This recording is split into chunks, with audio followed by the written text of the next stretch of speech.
I see where I'm at today, but I know where I come from. And it's kind of hard to almost separate that. I'm almost, not in a way I'm kissing my own ass, but I'm amazed at what a human being can actually do. So when I start talking to myself in the third person, it's strictly because I know that I literally made this human being out of just like a whole bunch of scraps. And I wasn't, I wasn't a mechanic. I wasn't a carpenter. So I didn't know how to do any of this shit. I wasn't trained in how to build a human being from nothing. Like my mom didn't train me, my dad didn't train me, life didn't train me. Well, life did train me, correction. And I started putting this scrap metal together. I'm like, I wonder what the fuck's gonna happen. The first year I tried to do it was all fucked up. And after a while, I started learning more and more and more through pain and suffering. I started learning so much about stuff. Before I knew it, man, I built this beautiful car. And I'm like, how the fuck did I do that? And I knew how, and I know how to do it because I have all the tools. Through all the failure I went through trying to build this person who's Goggins. When I was growing up, I was being bullied and all kinds of shit. My grandfather looked at me and he says, you know what, man, you're not gonna amount to shit because of how you hang your head, and it's true and as real as it was. It hurt. And a lot of us, what we do is we hide from the truth. We don't want to tell people the truth. We see people every day, loved ones, friends, family members. We see them walking around. Everybody has seen them gain weight. They're not going to school, but we live in a kinder, gentler world. So we don't say shit to them. We just watch them fail because why? We don't know what to say or how to say it. Or we may lose them as friends, or they may not love us anymore. You're watching someone fail. The best thing you may ever do for someone is to say, hey, guess what, brother? You're a piece of right now. You may not say it just that way. That's what you may want to say to somebody. Look, man, I love you to death, brother, but your life sucks. You are so much better than this, man. You're so much better. I'm watching you fail and I can't do it. So the best advice I ever got was a negative comment from my grandpa. You ain't going to amount to shit. And he didn't mean it in like a mean way. He meant it as honestly. You're allowing this world to kick your ass and it's gonna keep on letting it do it. And it stuck with me. It stuck with me for a long time. The one thing that made me who I am today is being vulnerable. It's breaking myself down to the absolute rock bottom and being able to tell people who I am. And that's how I fixed it. Literally, being able to look somebody in the eye and say, you know what, man, I have a whole bunch of character problems, character flaws. I've lied about this. I've cheated here. I'm insecure here. This isn't the real me. I lied to you about that. I wanted your acceptance in life. All those things happen, but the thing about it is that we get judged so quickly by who we are. We don't know. We don't go to where it happened. Life created this person, me. Life created me to be this f***ed up person that I was back in the day. And I had to realize, man, that's okay, man.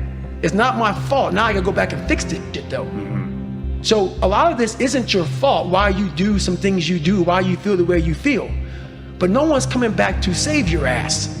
You have to go back to where the shit started, wherever that place is for everybody, and have the courage to go back there and start fixing what broke you. And that's when I was like, hey, I'm fucked up. I'm gonna go back and fix this stuff. Mediocrity is everywhere right now, and we're all trying to find an easy way out, and we're judging ourselves. Let's say there's 10 people in this room and we're all mediocre. I'm the best of the mediocre people. I now think I'm great. Best of the mediocre people. We surround ourselves around people that make us feel great. They tell us what we want to hear. The second we put ourselves amongst the uncommon people, we don't like that feeling, that challenge and feel of that person's waking up at 3:30 mornings. Hey, push your shit on. We're going for a run. We don't like that challenge. We like that person who says, hey, you know what, man? I don't feel good today, man. And they say, oh, it's okay, brother. We'll take a day off. Maybe we'll get a pizza and watch the game. We like that. Why? Because you understand, man, we don't want that in our lives. We don't want that person who's constantly challenging our weaknesses. Stop being a punk. We want that person who's constantly, making us feel nice and good and secure in that's the mediocrity of life. As you're trying to fix yourself and dig yourself out of this deep hole that life, society, and you helped also. Those people who you saw down there in that hole, who were there with you, who were your friends and people who you counted on, because you meet the people in the same situation that you're in life. Those people become your friends. And the second you try to get out of that situation and become better, those people are in that grave, in that dungeon, just yanking at your heels, man, saying, get the back. Oh no, come on back here, motherfucker. You ain't gonna make me feel like shit by you getting out of this hole. People would constantly remind me of who I used to be back in the day. And they always come out of the woodworks, man. When you come from a small town, and you come from a place that a lot of people don't want to come out of it and get out of it, and all you want to do is become somebody, small town mentality is a real mentality. You've got to be able to get out and let your mind see open-mindedness. Because a small town, what it does to you is it closes your mind. Completely closes your mind. Not everybody. This isn't everybody. A lot of people. You have to be able to go out there and create open-mindedness. You need space. You need space to see the world. Like a lot of racism, a lot of ignorance in the world, it comes from people not being out and seeing other things, seeing other people, seeing all kind of shit. That's why we judge so harshly, because our minds are so closed to the reality of life, period. We want to be the best we can be amongst the average people. People wonder, how do you stay hungry all the time? Because after I accomplish something, I don't sit back like a lot of guys who graduate buds. Graduate this, graduate that. They get comfortable. They wonder why I'm getting weak, man. What's going on? Because once you hit the top of the mountain, guess what happened? I'm good. So you wonder why you're falling down now. Because once we get on the top of the mountain, you got to put up another one. That's mediocrity. There's a lot of people in mediocrity who have a nice resume, but they're one-timers, man. They hit a one-time deal. They busted it open, got a lot of money, but they're good. You're mediocre now, man. What are you doing today, tomorrow, the next day? That's what I'm listening to, theorists. I don't listen to all that bullshit. That's the person who's gained knowledge. You gain knowledge through suffering. And on the other end of suffering, there's a world that very few have ever seen. It's a beautiful world, because that's where you find yourself. You don't find yourself in over here. You find yourself on the other end, like the 100-mile race I was on. I ran it for 24 hours. I found myself on the other end of that race. That 19 hours I found, wow, there's a whole another world out here that I've never even saw. The world is in your mind. And that's what all that mediocrity is about. Mediocrity is contagious. It's funny how our goals are only as elastic as our sense of self, of who we are and what we think we can accomplish. If all you've ever done is run 3 miles at a clip, then a 10-mile run can feel as far as the moon. Your mind will compile reasons why that distance is beyond you, and you may believe them. If 10 becomes the new normal, then a half or full marathon may be the next step. After a marathon comes ultra. Each time you level up, your mind will step in like an overbearing chaperone and try to shut down the party. That very dynamic was playing out in my own mind on the long drive. I flashed to a 30-mile run I'd done with Cameron Haynes in Oregon back in December 2018. While we hammered the trails around his hometown, he gushed about a brand new race he finished 2 months earlier. It wasn't a 100-miler. It was a 240.3-mile trail race with nearly 30,000 feet of elevation gain. That's more than the elevation of Mount Everest. Among the Red Rock Formation's sheer drop-offs and desolated peaks of Moab. 240 miles? Was that the new deep end? When I was learning to swim as a teenager, I spent all my time in the shallow end of the pool because there was no fear there.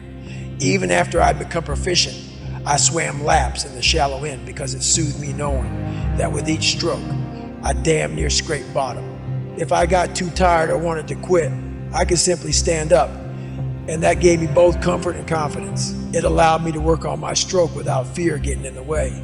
There is nothing inherently wrong with that, as long as we are clear that the shallow end work we put in is all about preparation for the deep end. But that was not my mindset at that point in my life. The way the pool complex was laid out made it impossible to ignore the deep end.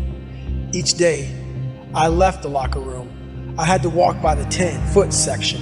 Occasionally, I stepped to the ledge and looked down. That 10-foot floor felt bottomless to me. So I tucked tail and strolled toward the cozy little 3-foot marker. With each step, my dread faded while my comfort swelled. And that f***ed with my psyche. I did my best to clear it out of my mind as I swam, but it lodged in there like a thorn, lap after lap, day after day. When something continually looms in the back of your mind like a taunting, that's an alarm. It's a signal that you need to evaluate and address that issue, or it may become a lifelong fear, looming larger each day until it morphs into an obstacle you may never overcome. There is nothing wrong with being afraid or hesitant. We all have our reasons for remaining in the shallow end, but we must make our shallow end a training ground. We lay back, get comfy, and then have the audacity to wonder why our lives aren't getting any better while we do the same shit we've always done. I should have been using my time in the shallow end as mental preparation, imagining deep water with every stroke. You have to train your mind as if you are already there. If you get tired while swimming laps in the shallow end, don't give yourself the option of standing up in the middle of the lane. Your only resting point should be the gunnel at the other end of the pool. That way, when you get to the 10-foot end, you know from experience that you can make the distance. But back then, I was merely a survivor. I wasn't a warrior capable of thriving in discomfort. So I chose to bury my dread and log my pool hours in the shallows with no end in sight. A lot of us grow out of life shallow end but stay there because we fear the unknown.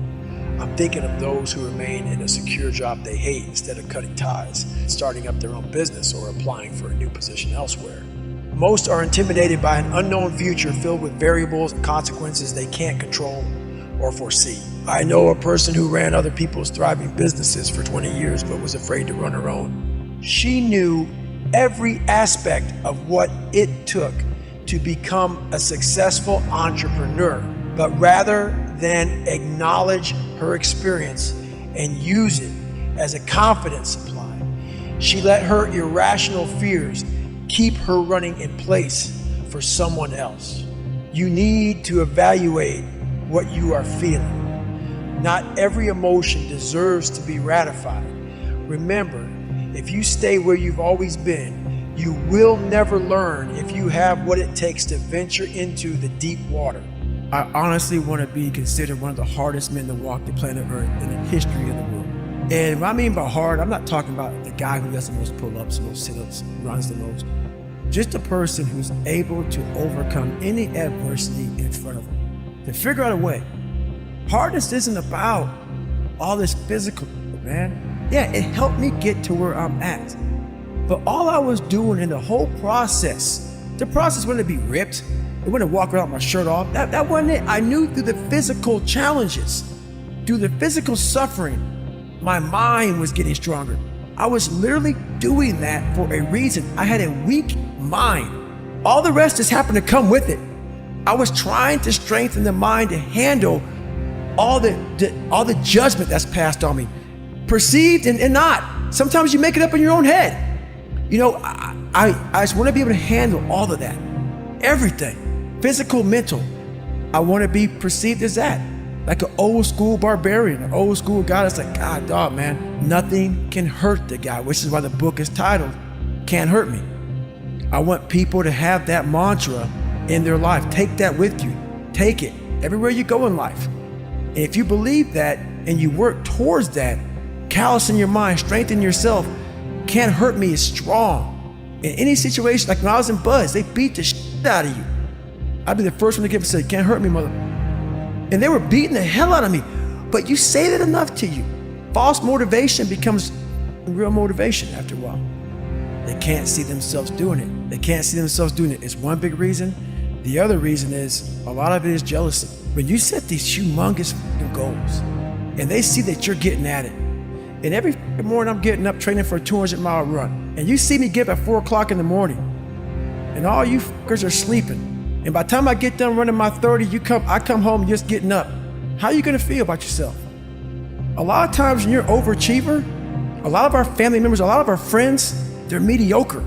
There's always those couple of guys who are uncommon, who wanna be better. But you make that mediocre mother feel like shit. Whether it's your mom, your dad, whoever. You make them feel horrible. I've been there. I'm speaking from experience. You get somebody around you, man, who's trying to be better, and you don't have the drive that they have, it's a constant reminder of how up you are. You have to know that that's what it is. Anybody in your course not saying, man, get after it, brother, I'm so proud of you, they have a problem with themselves. Because all you're trying to do is achieve more. If that's a problem for somebody, you have to look at them and say, man, you really have a problem with yourself, huh? It's much deeper than what you think. It lies deep in your soul. How I was able to fix myself was I saw how ugly I was towards other people who were great. I was able to look back and say, man, you don't hate that much for any reason because he's great. And you're lazy. You're lazy. He makes you feel like shit every single day. That's where it comes from. You have to know where shit comes from to be able to solve it.